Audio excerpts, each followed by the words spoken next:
మరో తుఫాన్ ముంచుకొస్తుంది. ఈ తుఫాన్ ఏపీ పైన ప్రభావం చూపిస్తుంది. ఈ నెల 30 తేదీ వరకు రాష్ట్రంలోని పలు జిల్లాల్లో భారీ నుంచి అతి భారీ వర్షాలు కురుస్తాయని వాతావరణ శాఖ వెల్లడించింది.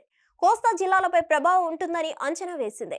నెల్లూరు, ప్రకాశం, తిరుపతి జిల్లాల్లో భారీ వర్షాలు కురుస్తాయని అప్రమత్తం చేసింది.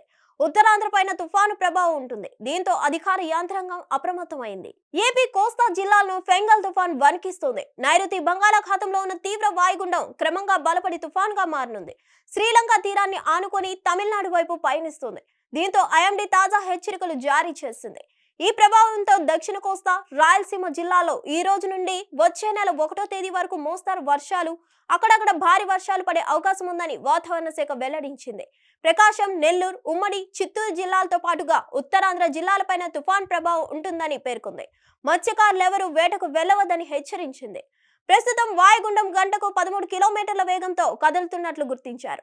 వాయుగుండం తుఫానుగా మారుతుండటంతో ఏపీలోని పలు జిల్లాలపైన ప్రభావం ఉంటుందని అంచనా వేస్తున్నారు. తీరం వెంబడి బలమైన గాలులు ఉంటాయని హెచ్చరించింది. చెన్నైకి దక్షిణ ఆగ్నేయంగా 550 కిలోమీటర్ల దూరంలో తీవ్ర వాయుగుండం కేంద్రీకృతమై ఉందని అధికారులు తెలిపారు. భారీ వర్షాల నేపథ్యంలో చెన్నైలో నవంబర్ 27 నుంచి 29 వరకు చెన్నైలో ఎల్లో అలర్ట్ జారీ చేశారు. నవంబర్ 27 నుంచి 30 వరకు కాంచీపురం, తిరువల్లూరు, చెంగల్పట్టుతో సహా పలు జిల్లాల్లో ఆరెంజ్, ఎల్లో అలర్ట్ ప్రకటించారు.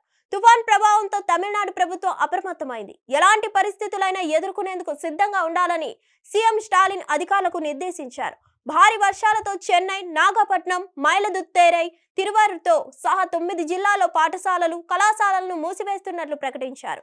కోస్తా తమిళనాడులో నవంబర్ 28న కూడా భారీ నుంచి అతి భారీ వర్షాలు కురిసే అవకాశం ఉంది. హిట్ టీవీ యాప్ ని డౌన్లోడ్ చేసుకోండి. ఇందులో short news, live news, entertainment movies అన్ని అవైలబుల్ గా ఉన్నాయి. Please download Hit TV app. Hit TV app hit TV యాప్ని ఫ్రీగా డౌన్లోడ్ చేసుకోండి.